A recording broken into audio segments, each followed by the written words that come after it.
Hello guys, welcome once again. स्वागत है आपका एक और नई वीडियो में। होपफुली आप सब बढ़िया होंगे।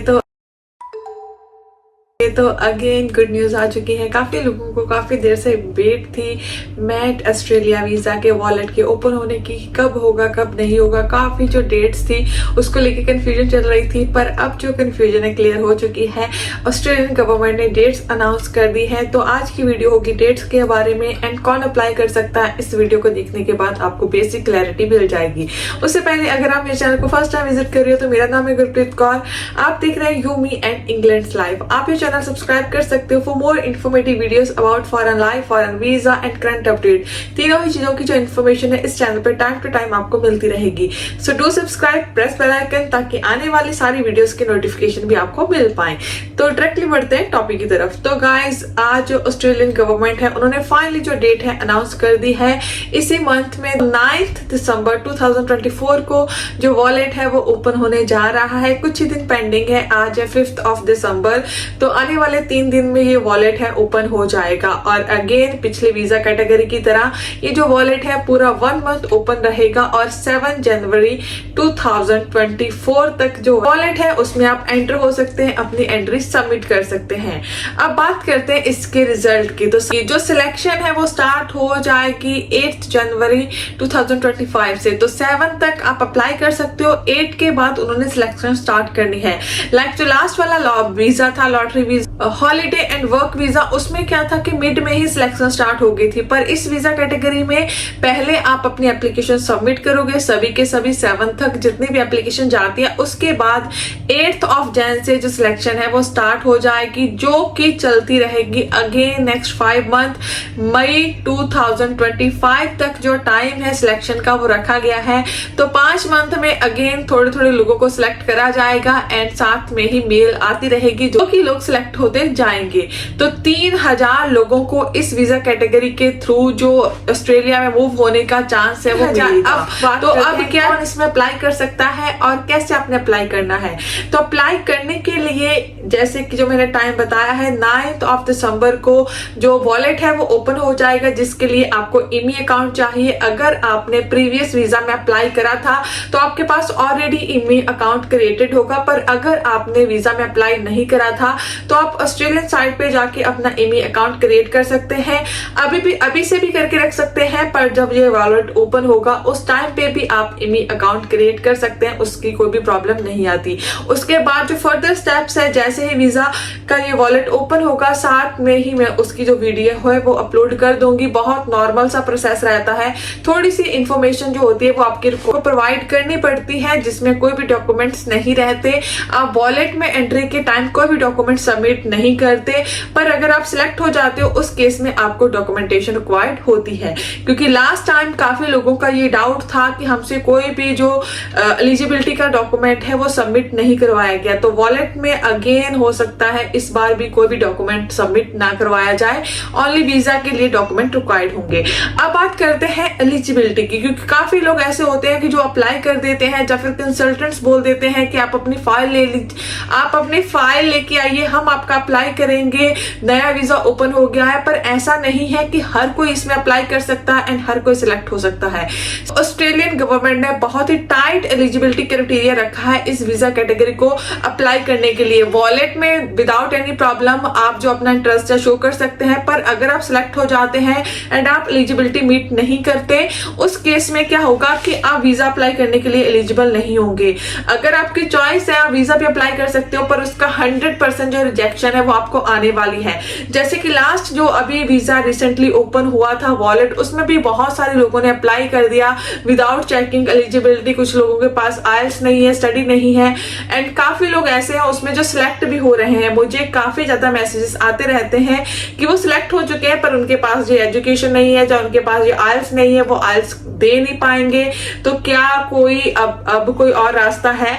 तो गाइस, अगर आप बेसिक एलिजिबिलिटी मीट नहीं कर पाओगे करेंगे तो आप ये वीजा अप्लाई करने के लिए एलिजिबल नहीं है। अगर अप्लाई करते हैं तो आपका रिफ्यूजल आएगा। तो अगर आप एलिजिबल है उसी केस में मेरा तो ये बोलना है कि अप्लाई करिए, क्योंकि आप 25 ऑस्ट्रेलियन डॉलर फीस भी पे करिए और साथ में ही आप किसी एलिजिबल कैंडिडेट की जो एक सीट है वो भी ले लेते हो अगर आप सिलेक्ट हो जाते हो। क्योंकि अगर आप सिलेक्शन के बाद वीजा अप्लाई करने के लिए एलिजिबल नहीं है तो अगर आपने अप्लाई नहीं करा होता तो आपकी जगह पे कोई एलिजिबल कैंडिडेट वो जो फॉर्म है वो फिल करता, उसकी जो रैंडम सिलेक्शन है वो हो पाती। तो बात करते हैं एलिजिबिलिटी की। तो बेसिक सी एलिजिबिलिटी क्राइटेरिया इसमें मैं बताऊंगी, क्योंकि ऑलरेडी मैंने डिटेल्ड वीडियो बनाई हुई है। आप अगर पूरी डिटेल में जाना चाहते हैं तो वो वीडियो देख सकते हैं, पर बेसिक जो आपको आइडिया है इस वीडियो से मिल जाएगा। तो फर्स्ट है, आप इंडियन पासपोर्ट होल्डर होने चाहिए आउटसाइड ऑस्ट्रेलिया। आप ऑस्ट्रेलिया के इनसाइड से जो वीजा है अप्लाई नहीं कर सकते, आप आउटसाइड ऑस्ट्रेलिया होने चाहिए।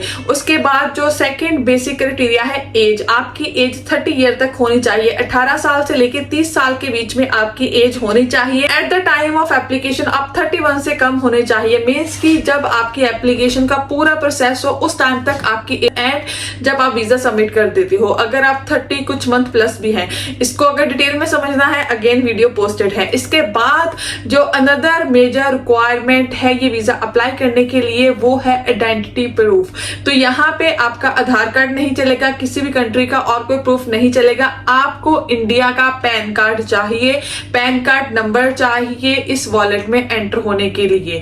इसके बाद जो अदर रिक्वायरमेंट है, मेन रिक्वायरमेंट होती है वो होती है एजुकेशन की।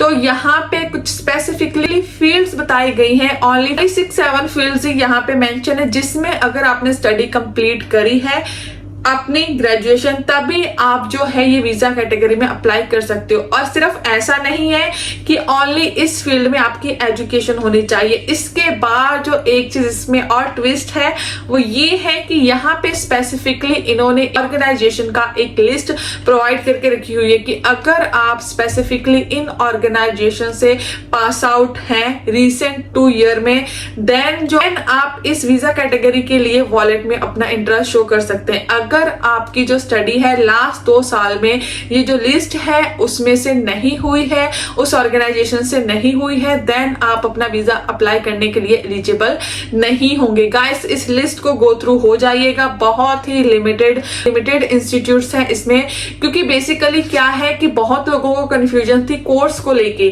कि हमने ये कोर्स करा है, हमारी स्टडी में ये था, लाइक एआई को लेके यहाँ पे जो एक फील्ड है उसके लिए बहुत लोगों ने मुझे डाउट पुट करा था लास्ट वीडियो में कि उनकी स्टडी के बीच में उन्होंने एआई जो है वो जो है एक सब्जेक्ट की तरह जो है स्टडी करी हुई है। तो ऑस्ट्रेलियन होम ऑफिस है, उन्होंने क्लैरिटी टोटली दे दी है। स्पेसिफिक इंस्टीट्यूट है, अगर आपने इन स्पेसिफिक फील्ड्स की स्टडी करी है देन आप इस वॉलेट में एंटर हो सकते हो। पर अगर आपका जो कॉलेज है, यूनिवर्सिटी है इस लिस्ट में नहीं है, आपकी जो स्टडी है इस लिस्ट में नहीं है, आप नहीं अप्लाई कर सकते। अगर आप इस लिस्ट में से हैं पर आपने जो यहाँ पे फील्ड ऑफ स्टडीज है उसमें से अपनी जो स्टडी कंप्लीट नहीं करी है देन भी आप अप्लाई नहीं कर सकते। इसके बाद जो मेजर और एक रूल है वो है यहाँ पे आयल्स को लेके। तो यहाँ पे इन्होंने मेंशन नहीं करा है कि आप विदाउट आयल्स अप्लाई कर सकते हैं। लास्ट वाले में अप्लाई जो लास्ट वीजा कैटेगरी था उसमें ये मेंशन करा गया था कि विदाउट आयल्स या अगर आप अपनी स्टडी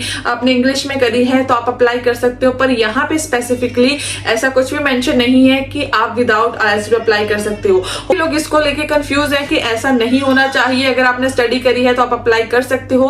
पर बाद में अगर ऐसा होता है आप सिलेक्ट भी हो जाते हो, वीजा भी अप्लाई कर देते हो एंड लेटर ऑन बाद में जब आप अपनी एप्लीकेशन सबमिट हो जाएगी तो आपसे फर्दर इंफॉर्मेशन में होम ऑफिस अगर आईएलटीएस मांग लेता है, आप प्रोवाइड नहीं कर पाते, देन भी आपका वीजा रिफ्यूज होने वाला है।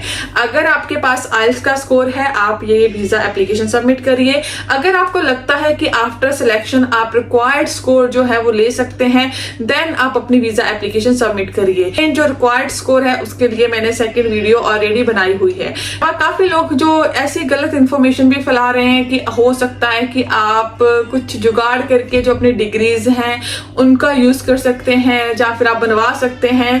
तो उस केस में अगर मैं बोलूं तो जो चेकिंग है वो होती है। अभी जो रिसेंटली जिन्होंने अपनी फाइल सबमिट करी हुई है फंड्स को लेके काफी लोगों के बैंक्स में क्वायरीज आ रही हैं, तो इस अगर वीजा कैटेगरी में आपके एजुकेशन के डॉक्यूमेंट बहुत इंपॉर्टेंट है तो ऑफ कोर्स उनका क्रॉस चेकिंग भी होगी, वेरिफिकेशन भी होगी, और उस केस में अगर आप पकड़े जाते हैं तो आप पे बैन लगाया जाता है। और अगर आपको किसी कंट्री का बैन लगता है तो वो आपकी फ्यूचर सारी की सारी जो एप्लीकेशन होती है उस पे भी उसका इम्पैक्ट पड़ता है। तो सजेशन यही रहेगा कि कुछ गलत काम मत करिएगा, अपॉर्चुनिटीज आती रहेंगी। अभी अगेन जो हॉलिडे एंड वर्क वीजा है वो नेक्स्ट ईयर फिर ओपन होगा, आप उसमें ट्राई कर सकते हैं अगर आप इसके लिए एलिजिबल नहीं हो पा रहे, पर ऐसा कुछ गलत करके इसको अप्लाई करने की ट्राई मत करिएगा। कुछ basic information about this met visa category, अगर स्टिल कोई डाउट है नीचे कमेंट सेक्शन में मेंशन कर सकते हैं। अगर एलिजिबिलिटी का कोई डाउट अभी भी है, जैसे मैंने पहले बोला कि जो एलिजिबिलिटी वाली वीडियो है उसका जो लिंक है डिस्क्रिप्शन में प्रोवाइड कर दूंगी, उसको जाके आप देख सकते हो। उसमें मैंने प्रॉपरली ये चीज है वो एक्सप्लेन करी हुई है। उसको देखने के बाद भी अगर आपका कोई डाउट है तो ऑफकोर्स आप कमेंट सेक्शन में मेंशन कर सकते हैं। इसके अलावा अगर आप स्पेसिफिक टॉपिक के बारे में वीडियो चाहते हैं तो नीचे कमेंट सेक्शन में मेंशन कर सकते हैं। एंड आप मुझे फॉलो कर सकते हो और इंस्टाग्राम फेसबुक का ग्रुप भी ज्वाइन कर सकते हो, पेज भी लाइक कर सकते हो। इन सारी चीजों का जो लिंक है नीचे लिंक ट्री का एक लिंक दिया हुआ है जिसके सिंगल क्लिक पे आपको मेरे सारे के सारे सोशल मीडिया प्लेटफॉर्म्स मिल जाएंगे। तो गाइस जल्दी मिलते हैं नेक्स्ट वीडियो में। Till then keep subscribing, keep supporting, bye bye.